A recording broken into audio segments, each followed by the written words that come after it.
Good morning and welcome to Health Matters with the Medicine Center Pharmacy. I'm your pharmacist, Paul White. We're glad you joined us. Before we begin, I'd like to thank our sponsors, Aultman Health Systems, Studio Arts and Glass, and Genuine Appraisals and Liquidations.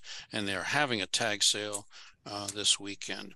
Today, Brad and I are broadcasting from our administrative offices, and our guests are Chad Gooding, physical therapist with Aultman Physical Therapy, and Paula Adams, with the Central Stark County YMCA. Good morning and welcome to the show. Good morning. Hey, thank you. Good to be here. Parkinson's disease affects more than 1 million people in the United States. Aultman Physical Therapy and the YMCA work together to provide rehabilitation therapy for individuals with Parkinson's disease and other neurological conditions. Specifically, they work with individuals with Parkinson's disease to help them use their body more normally and overcome or manage some symptoms associated with Parkinson's disease. This morning, we're going to learn more about Parkinson's disease, but also talk specifically about therapy and exercise programs specifically developed to help people with Parkinson's or other neurological conditions.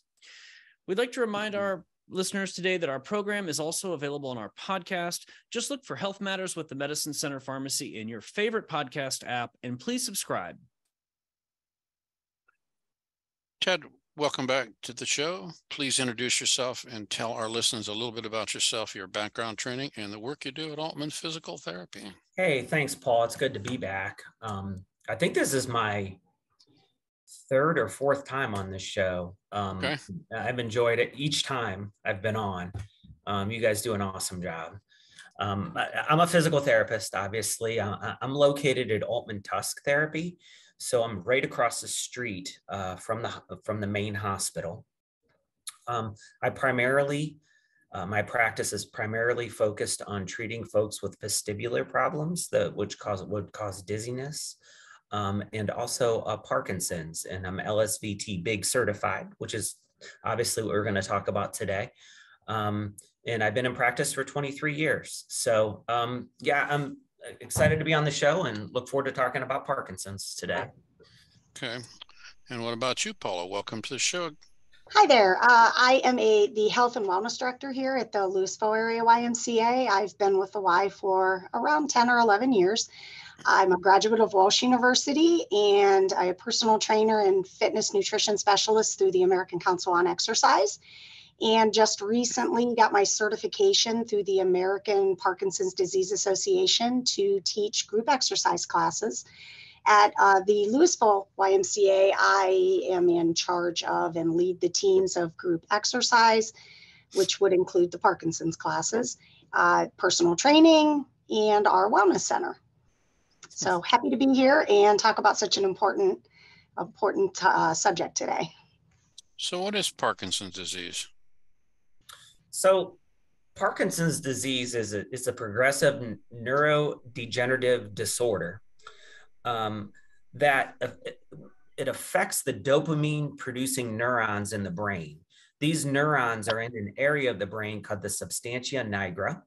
And what Parkinson's does is essentially destroys those neurons, thus creating less dopamine in the brain, leading to the symptoms. As Brad stated, it does affect 1 million individuals in the United States and 4 to 6 million people worldwide. With that estimate projected to go much higher in the upcoming years. Interesting. So I know there's all kinds of symptoms Parkinson's disease. I remember listening to Michael J. Fox when he first realized, or they first realized that he had it. I think he had like a twitching little finger or something. Maybe I'm wrong on that. But so what are the overall symptoms? Yeah, that's exactly, I think, what he started to notice. And that's real characteristic of a lot of people. They'll start usually with like a unilateral one-sided tremor. They'll notice something, a twitching finger or a hand that's starting to shake. The symptoms are extremely variable. I mean, everyone is very different with how they do start. And the symptoms usually they'll progress rather slowly. So you might see this twitching finger, that you have a little bit of this tremor, but it could be slow, a slow progression initially. But then what people start to experience as the disease progresses a little bit is they start noticing that they're just not moving as fast as they used to. And that's called bradykinesia, where you're moving slowly. You also note that you're having smaller movements. So everything gets smaller in Parkinson's, including your movements. That's called hypokinesia. You start to have some limb rigidity. Some folks have slow or slurred speech. Their speech kind of comes down in volume. You start to have balance problems, walking problems. And then there's also some non-motor symptoms that occur. And those could be just apathy, just not being really interested in doing a lot of things, some depression. Some folks have some constipation, some sleep issues, and a lot of them, well, not a lot, but some will notice even a loss of smell, which is interesting. Gosh, it's interesting. Yeah. So the stages, I understand we have stages of Parkinson's. Yeah, there's 5 different stages. So as this meaning the Parkinson's progresses, and initially starts with that unilateral tremor, and that would be stage 1. They're mild symptoms at first. You're still very independent. You're able to live alone. But initially these symptoms don't even interfere with your daily activities. But you start to have different changes in posture, walking, facial expression. Now, when we get into stage 2, that tremor goes from one side of your body to both sides of your body. You start to have more rigidity, more difficulty with your balance, more difficulty walking. And stage 3 is considered mid-stage. There's 2 primary things that you start to notice in stage 3. The first is you notice you start to really lose your balance. You're losing your balance more than you used to. And also your movements are slower. So those are the 2 primary things you notice. Your movements are slower, the bradykinesia has kicked in, and that you're losing your balance, and you might even fall at this point. Now, in stage 3, you can still live alone, but things are difficult. I mean, activities of daily living are really challenging. And then once we transition into stage 4, living alone is not really an option. You're going to need help to stand. You're going to need assistance to stand. You're going to need assistance to walk with a wheeled walker of some sort. A lot more rigidity. Again, just difficulty, not able to live alone. And then, of course, stage 5 is the most advanced stage. You have a lot of stiffness in your legs. It makes it at times impossible to stand or walk. Extreme difficulty swallowing food and even communicating in stage 5. But those are the 5 stages that we typically, how things typically develop with Parkinson's. So traditionally, how has Parkinson's disease been treated? Yeah, traditionally, there's a 3-headed approach, Brad. Traditionally, what we, as you guys know, being pharmacists, the medication is the big one. I think Sinemet is the main medication that folks are prescribed, which is extremely valuable. Up north, they do deep brain stimulation. Those that have a lot of tremors and are having difficulty with the tremors, they'll do a procedure. Well, they'll actually insert an electrode in your brain. They actually, I believe they do this procedure too while you're awake, but it decreases your tremors. And what that does is it decreases your reliance on the Sinemet, because what happens with the Sinemet, as you guys know, you build up a tolerance to it. So it decreases that. So it gives you more time to use the Sinemet. And the final thing is where we come in, the rehabilitation and exercise approach. So kind of that 3-headed approach is kind of what they recommend at this time for Parkinson's. So let's talk about rehabilitation therapy, and how does that benefit Parkinson's disease patients? Yeah, so therapy can do a lot of different things. It can stretch and strengthen the core muscles that are affected with Parkinson's. This can greatly improve your function, prevent your falling, increasing your walking distance, your walking speed, improve breathing. we address difficulties with communication, self-care tasks, and more specifically in an intense program like the LSVT Big and Loud program, can make a significant difference in the person's level of functional independence throughout the day. I guess we got to take a break already, gang. Oh, wow, that was Okay. fast. Okay. You're listening to Health Matters with the Medicine Center Pharmacy. Welcome back to Health Matters with the Medicine Center Pharmacy. Friends, just a reminder to stop by the pharmacy and talk to our pharmacist about our new Health Matters drug savings program. We want to help you stay well and save money. Okay, earlier in the show, Chad, you mentioned LSVT, and I see LSV and I think Louisville, but I know that's not what you're talking about. So let's talk about LSVT and what it means for your training.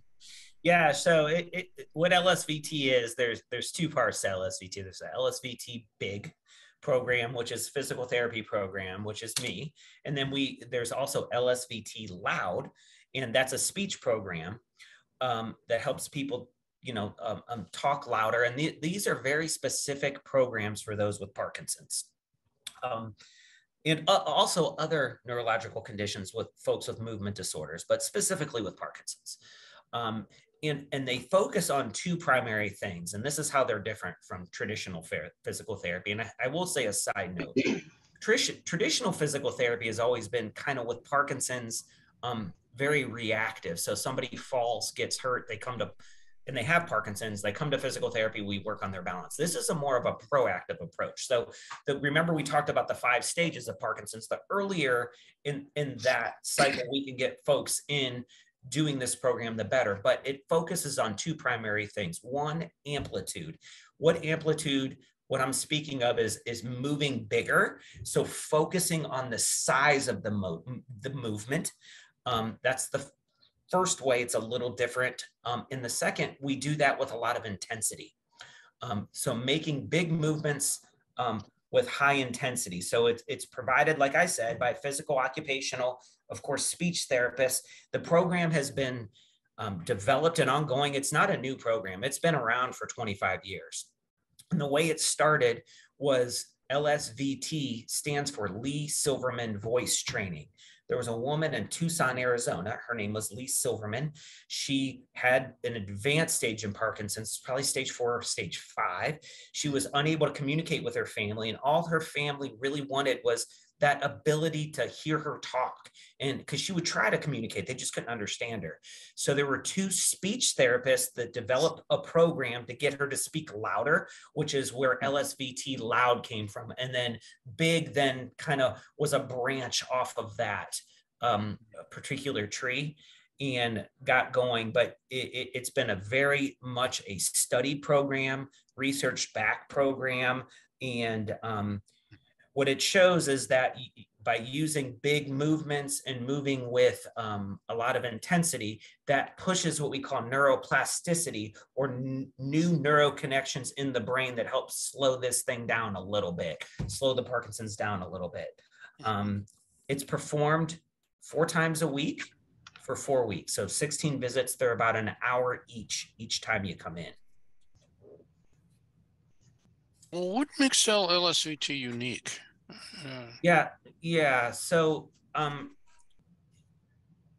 the thing that makes it unique is a couple different things, Paul. Is first, it's standardized, but it's individualized.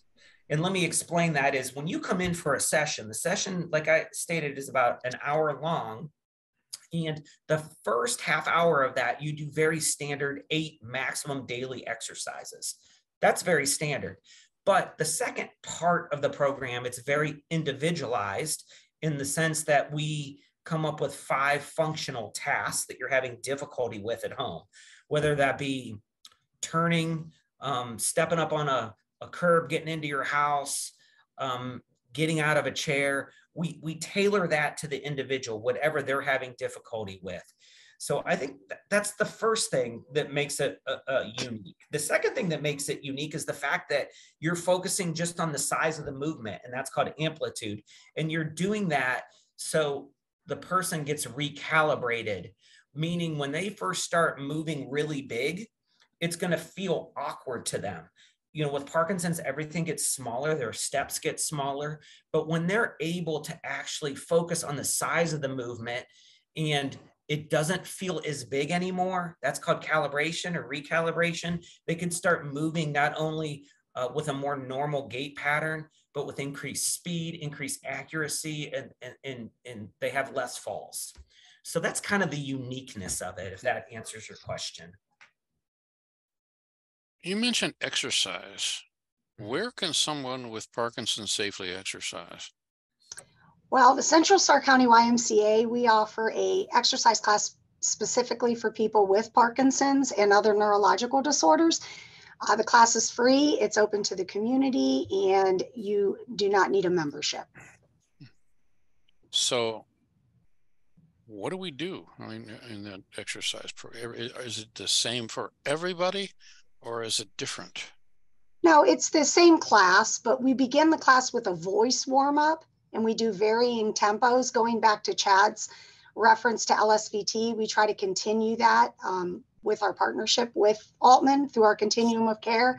We do the varying tempos, and we try to let them know that if they feel that they're speaking loud, they probably need to go a little bit louder, because to them it sounds loud, but to us it gets softer and softer in nature. So what we do with the varying tempos, we pick things like, hello, how are you? And they speak to each other normal sentences that they would say throughout the day. And we try to get them to speak louder so that it is a habit that they know that even though they think they're speaking loud, it's a normal range for us.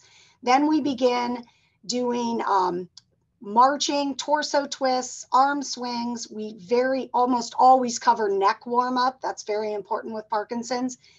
Then we follow with coordination, strength, agility, movement. We do some wall work. Everything is safely done for those that have the balance issues. Then we usually end with a fun game and cool down. Okay, so there are people with tremor disorders, not Parkinson's disease, I think. Yes. Can they benefit from this class?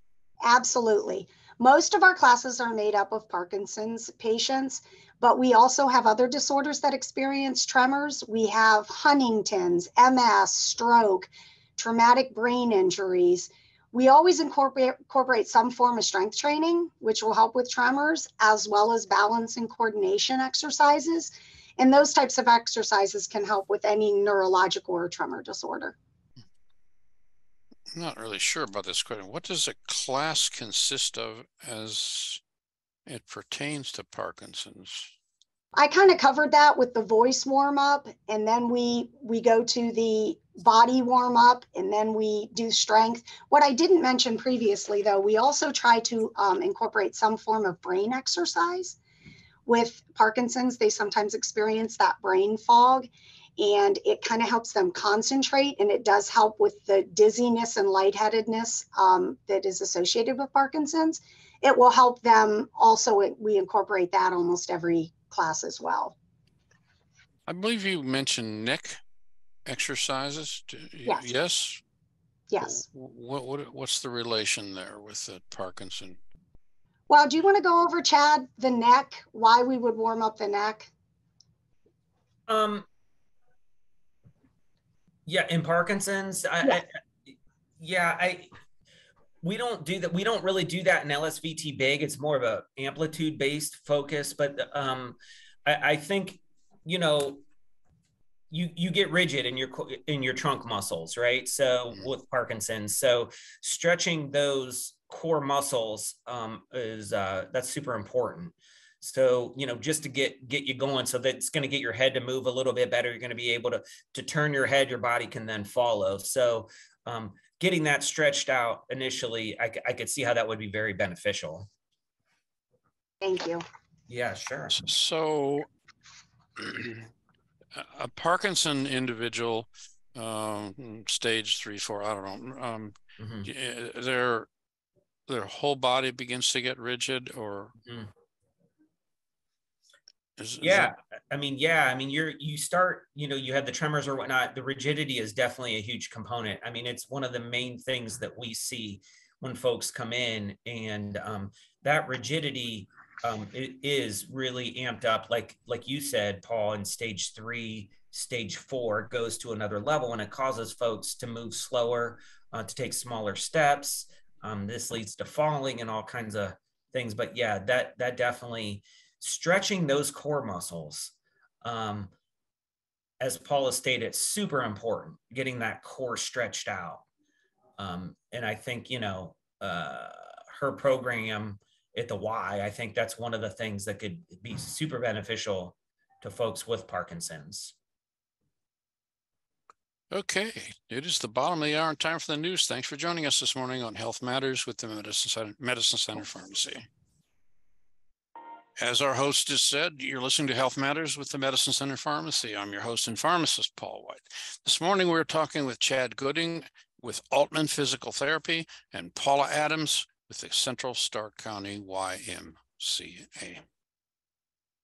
All right. I know that we often hear exercise benefits darn near everything, but why don't we share one more time for our listeners that are just joining the program what the benefits are that a patient with a neurological condition or Parkinson's disease can expect from attending your class? Well, improvements, the social aspect of the class is just huge for our participants.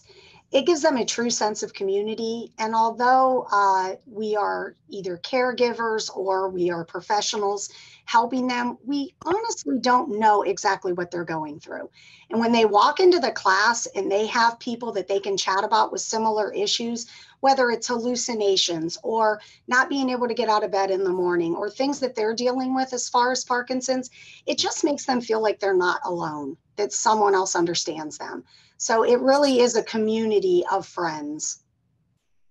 I was actually thinking that it seemed like it might be a little bit of a support group as an undertone, even though your focus is beyond that. So that's interesting to hear your comment on that. Absolutely. So, in addition, we talked a little bit about this, I think, but let's expand upon the fact that patients with Parkinson's disease can experience freezing with their motor function. Do you try to address that in this class? We do. There's several techniques that can help people with Parkinson's overcome freezing. We include walking to a regular beat, which we do in class with some music. We do large voluntary marching steps. So we incorporate the big movements to help with this, which is also comes from the Aultman Physical Therapy, the big and loud. And sometimes something as simple as stepping over an imaginary line or with a laser pointer can help the freezing unfreeze. All right. Interesting. How do you get trained instructors for the class? It sounds very specialized to me. It is. We either have fitness professionals or personal trainers. You'll find them going to all the locations that we have. They kind of just we have like 4 to 5 instructors, myself included. They're all certified through the American Parkinson's Disease Association. They all got their certification, and we all kind of work together to make sure that no matter what class that you're going to at any of the Ys, you will get the similar experience. Okay. There's something that I've been reflecting on a lot lately, and I think this next question goes along the lines with that. And, we've talked a lot about physical activity and exercises you put people through, but what about the mental aspects of dealing with the condition that they have? Well, there's definitely a mental aspect between depression and fear and all the things that come along with the progression of Parkinson's. So in answer to that question, you're right about the support group, because it really does become someone that they can relate to. So the mental aspects of the class really seem to help. You watch someone walking in, shuffling their feet, walking very slow, possibly with a walker or a cane. And when they walk out, they're chatting, they're with their friends, their posture's better, they're taking bigger movements. You can't put a price tag on that type of mental aspect when it comes to the classes that they attend. And all the caregivers that I speak with say she or he really didn't want to come today.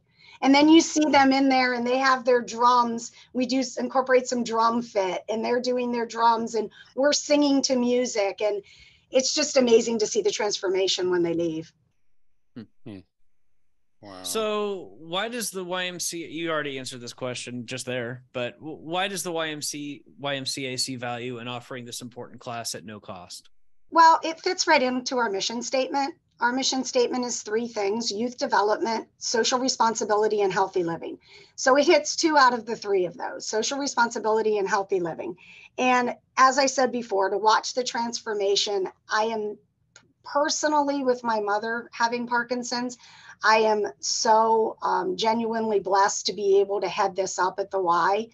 And it fits right into our mission statement. And I'm glad that we've made this class a priority for people to take it, not have to be a member, and they can come in free of charge.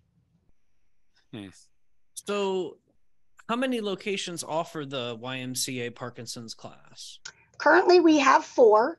We have it on the Lake YMCA, which is right in the Lake High School, on Mondays at 1 p.m. We are at the North Canton facility YMCA at Wednesdays at 1 p.m., which is right by the old Hoover building. Louisville area YMCA, we're right next to the high school, Fridays at 1 p.m. A lot of the classes are at 1 p.m. because Parkinson's patients have a lot of trouble in the morning getting going. So we've come to the conclusion that 1 o'clock seems to be a nice time, and they can plan their Simonet prescription when they get them around an hour before, so that their rigidity is better than in the morning. And we also offer at the Paul and Carol David YMCA in Jackson Township at 1 p.m. That is run by Rose Lane.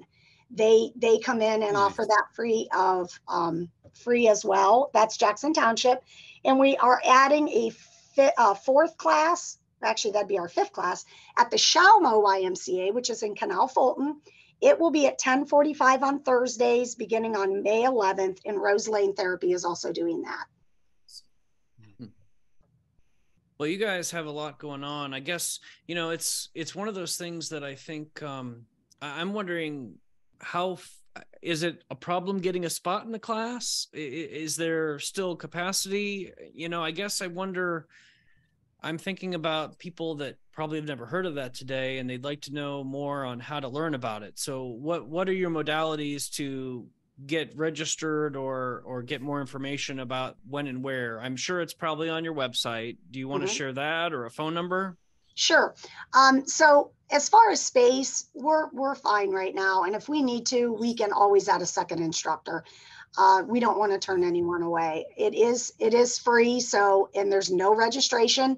I will say that if the people that continue to come week after week, if they don't show up, as typical of Y fashion, we check up on them, where's so-and-so today? And we want to make sure that they're okay. But no registration. You just come in and sign in.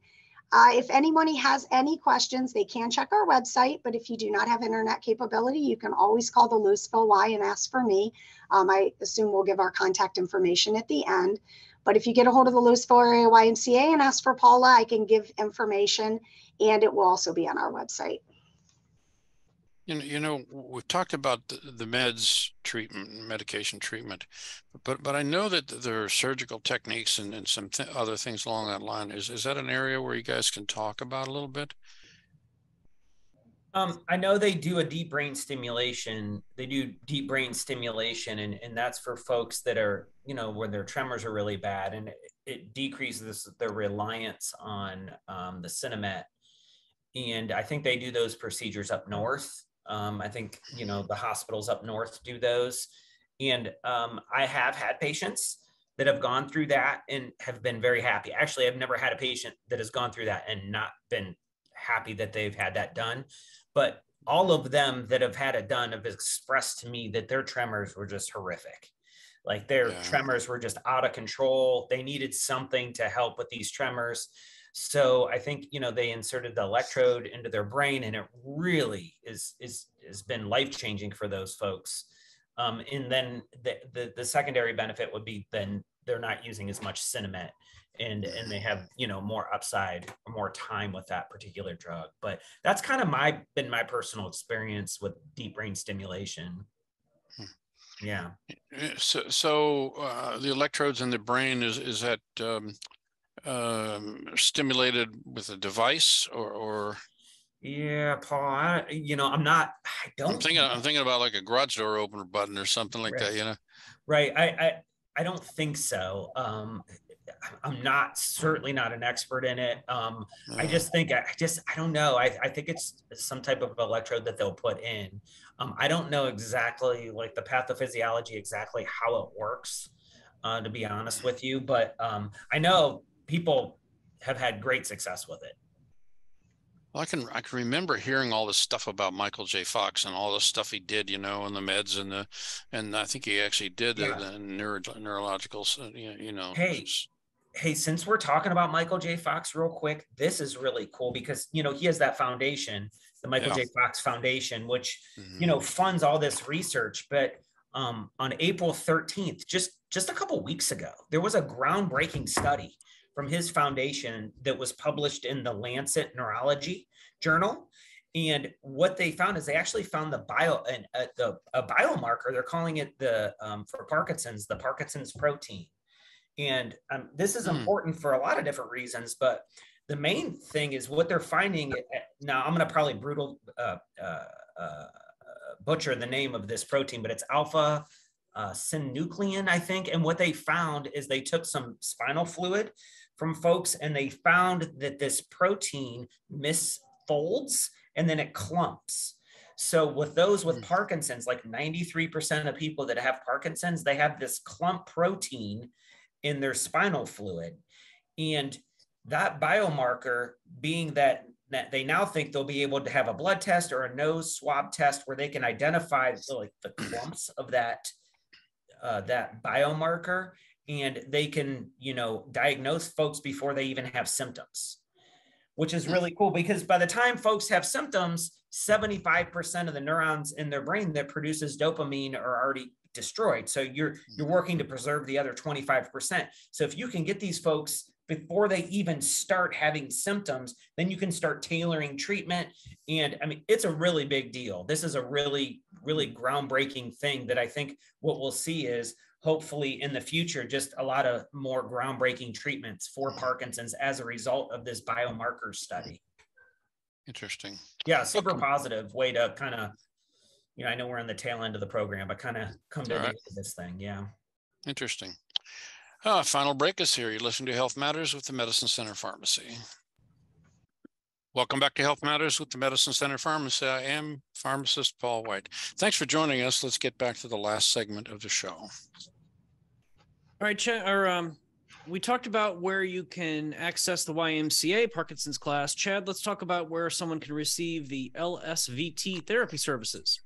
Okay, yeah. At Aultman, we have 6 physical therapists, physical therapy staff, and 2 speech therapists that are able to provide LSVT. Now, where I'm at Aultman Tusk, you can have both LSVT Big and LSVT Loud. So that's in Canton. We also provide that service with LSVT Big and LSVT Loud in Massillon, at Aultman Massillon. The LSVT Big, in addition, is offered at Aultman Orville, I believe, and the LSVT Loud is offered at Aultman North. It's typically covered under most insurance plans. It's recommended that individuals, if they're going to come in to see us, they get a prescription and talk to their doctor first and get a prescription from their doctor. And then they could just call any one of those locations and get evaluated by one of our certified LSVT therapists. And then, what's cool, Brad, is then, you go through the program and, at the conclusion of the program, I mean, then you start at the YMCA, which is a free service. Like, you don't need to be a member and it's free. Like, how great is that? And you get to work with Paula, which is awesome. So it's just a great collaboration that, you could start with us, or vice versa. Maybe Paula has some folks in her class, I don't know, that she might feel is struggling, that she could refer over to the program. So we're excited about this. It's nice to be able to have a solution that you can certainly talk to your doctor about, and your doctor or prescriber or physician or nurse practitioner can refer out. But it's also nice to know that if a loved one's listening and they know they have a family member who's reluctant to, they're probably afraid. They probably don't know what to do. I mean, I can't imagine. So it'd be nice to know something you can try at the YMCA, get a little bit of community around you and see you're not the only one struggling with it. And then that way you can kind of build on some progress, because it sounds like continued progress is going to be, or continued persistence is going to be required throughout your journey with this challenge. So, yeah, 100%. Yeah. All right.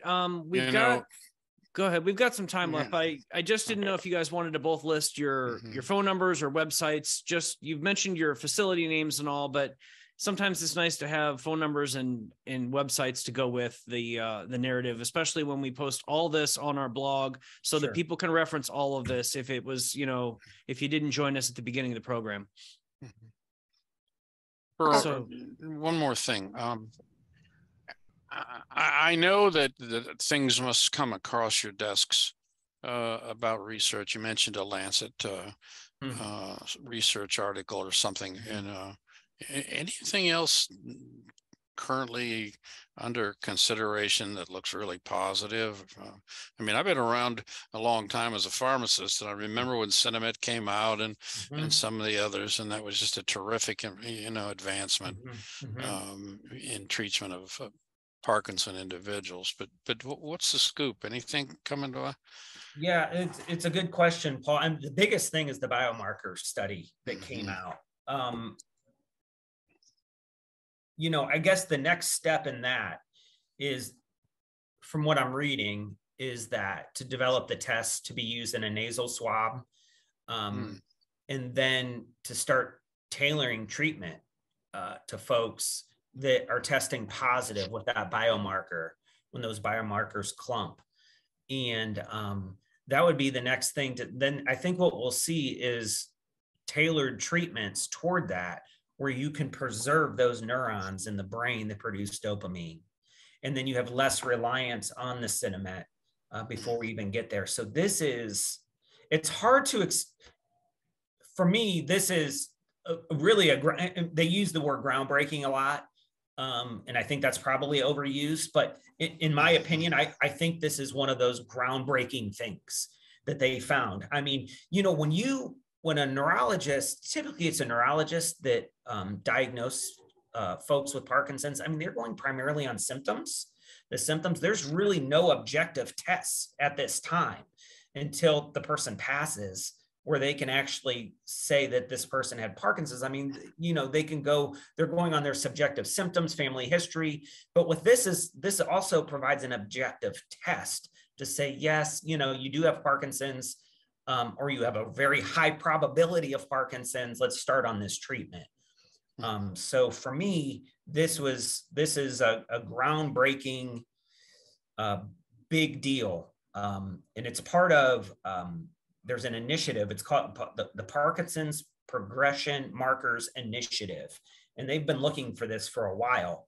And the fact that you have such a great organization like the Michael J. Fox Foundation that can fund this, this is really, really good stuff. This is super positive. So anyone that's listening with Parkinson's, this is a big deal. With folks that have Parkinson's in their family, this is a big deal.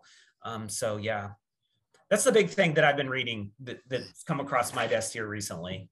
Is there any genetic connection here in the family with Parkinson? Yeah, that's a great question. I don't know if they've identified the exact gene or whatnot, but I think, there are folks when they have Parkinson's, they have family members with Parkinson's. So I think you're So this is something that, this is a really big breakthrough, this Parkinson's protein that they are able to identify. Okay, go ahead, Brad. Well, let's hit our contact information up. We've got about 4 minutes left here, but we got plenty of time, but just let's do that formally. Okay. I can be reached via email at padams@ymcastark.org, or you can give me a call. I'm at the Louisville Y, 330-875-1611, extension 211. And I can be reached at Aultman Therapy. Our number is 330-363-6215. And again, we have LSVT big and loud at this facility. The other facility in Massillon also has LSVT big and loud, and their phone number is 330-834-4101. And again, we have it in Orville. And that's LSVT big, and we have LSVT loud at Aultman North in North Canton. So given both of your experience in working with patients and maybe even interacting with family members of patients, what would be your one takeaway to leave with the community to make sure that you want them to know about your programs that could benefit their loved ones? So the first takeaway was, if the diagnosis is made, the quicker you start treatment, the better it's going to be for you. So the quicker you can get in and start and get evaluated for LSVT big, I mean, studies are very clear that this particular program can increase the neuroplasticity of the brain and slow the progression of the disease. If it was a family friend, and I do have a few family friends that have been diagnosed, it's like, let's definitely get rolling on this. And then now with the added benefit this partnership we have with the YMCA, I mean, it's super valuable. Then you could dovetail right into see Paula and get going onto her program, I think is super valuable. And we talked a lot today about the actual Parkinson's participants in the class or in therapy, but what sometimes is forgotten about are those caregivers. And in our class, if somebody is fairly mobile, a lot of the caregivers will bring them in, and then they have an hour to themselves that they know that their loved one is being taken care of, having fun and doing some exercise, and then they come back and pick them up. So we sometimes forget about how debilitating and how depressing it can be to watch your loved one go through this kind of a disease. So we do offer that as well. A lot of times the caregivers stay and they have a lot of fun and they take the class, but sometimes they just need a break. And we say, go ahead, go get your coffee and come back and we'll take good care of them. So just another thing that people sometimes forget about. Wow. Okay, folks, I think we're really out of time this time. Okay. Thank you to our guest, Chad Gooding, physical therapist with Aultman Physical Therapy, and Paula Adams with the Central Stark County YMCA. We would like to remind our listeners, if you suspect you have a medical issue, please contact your healthcare provider. Thanks to our sponsors, Aultman Health Systems, Studio Arts and Glass, Genuine Appraisals and Liquidations. As always, we thank our listeners for joining us on Health Matters with the Medicine Center Pharmacy. Have a healthy week, and we'll see you again right here next Friday on News Talk 1480 WHBC.